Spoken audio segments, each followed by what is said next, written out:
अस्सलाम वालेकुम जी, मैं हुमारी अली, आप देख रहे हैं मेरा चैनल। नुमान का तलाक देने से साफ इनकार, अनीस बीबी की जान ली गई।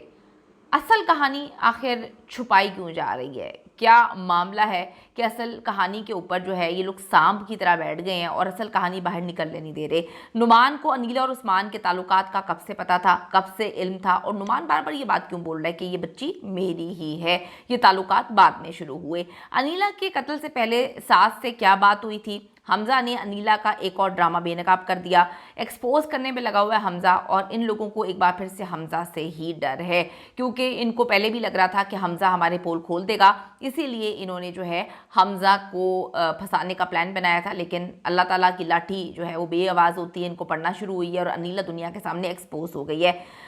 हमारे पास ऐसे सबूत हैं कि पुलिस जो है वो फ़ौरन नुमान और उसके सुतेले बाप शाहिद को पकड़ लेगी। ये कहानी कौन सुना रहा है? एक ही बंदी ये कहानी सुना सकती है, यानी कि डिलीवरी बॉय कत्ल केस में कहानियां जो थी उस मक्कार डुमरी के पास थी, आमना जिसका नाम था। और इस केस में जो कि कत्ल केस में और बेहयाई केस में रिकॉर्ड सारे जो है वो ख़त्म किए हुए, इस केस में अनीला के पास हर तरह की स्टोरी होती है और इसका भाई भी इसके साथ मिला हुआ है। तो इन्होंने कहा है, इसके भाई ने कहा है कि हमारे पास ऐसे सबूत हैं कि हम पुलिस को अगर दे दें तो पुलिस नुमान को और उसके सुतेले बाप शाहिद को फौरन गिरफ्तार कर लेगी। ये दावा कोई और नहीं कर रहा, अनीला का सगा भाई कर रहा है।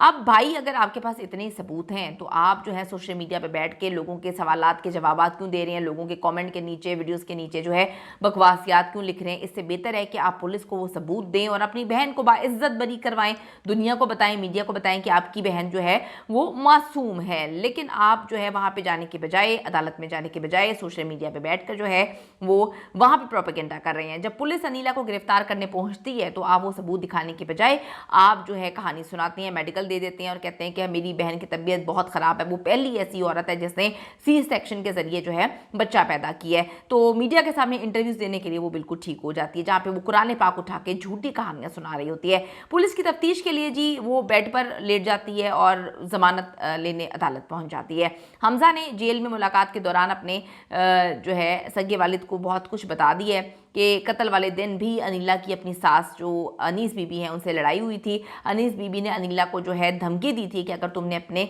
ये काले कारनामे बंद नहीं किए, अपने गंदगी को नहीं छोड़ा सारी फैमिली के सामने, तुम्हारे जो गुनाह हैं उसको खोलूंगी और नुमान तुम्हें फिर उसी वक्त तलाक दे देगा। ये सुन के अनीला ने, वो कहता है, मुझे इशारा किया कि उस्मान को बुलाओ और ख़ुद एक्टिंग करते हुए सास से माफ़ी मांगना शुरू कर दी और माफ़ी मांगी कि जी आइंदा मैं ये गलीज़ काम जो है वो नहीं करूँगी, इस बार हमें माफ़ कर दें। अनीस बीवी को बेवकूफ़ बनाने की इनकी कोशिश जो है वो कामयाब हो जाती है। वो सादी सी औरत है, वो बेचारी अपना घर नहीं तोड़ना चाहती थी, अपने बेटे का घर, अपनी बेटी का घर नहीं तोड़ना चाहती थी। और आप लोगों में से कुछ लोगों पर मुझे इतना अफसोस होता है, इतनी शर्म आती है कि आप लोग किस तरह की बेशरम किस्म की सोच रखते हैं।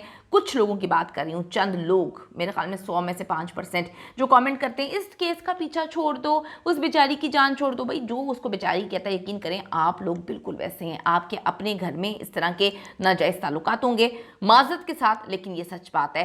कभी आपने किसी को ये सुनते मतलब आपने किसी को ये कहते सुना है कि फलां कातिल है और उस बेचारे को माफ़ कर दो?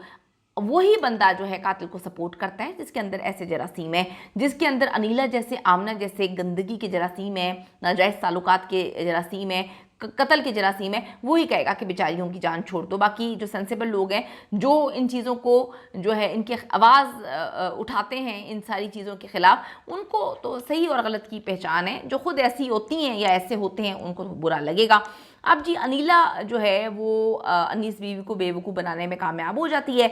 दूध में मेडिसिन मिला के अनीस बीवी को दे देती है। अनीस बीवी बेचारी बेहोश हो जाती है और उनका मोबाइल ही अपने पास ले लेती है। इतनी देर में उस्मान आ जाता है, लेकिन अनीस बीवी जो है वो बेहोश नहीं थी। उस्मान को देखकर जो है वो मज़ीद गुस्सा करने लगी, वो भागने की कोशिश करने लगी। इन्होंने उनको बहुत मारा पीटा।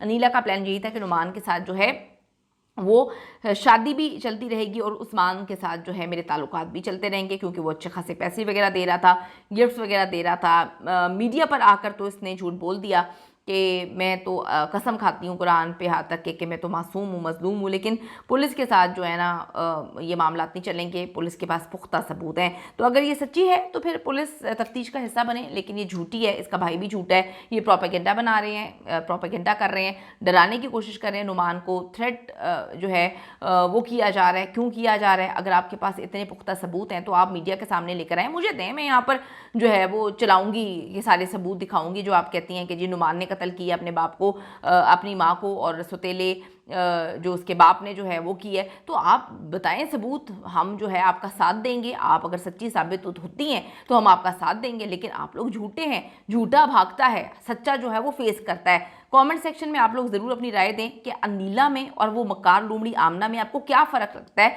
दोनों में से ज़्यादा मक्कार कौन है और क्या इनको सज़ाएं होनी चाहिए।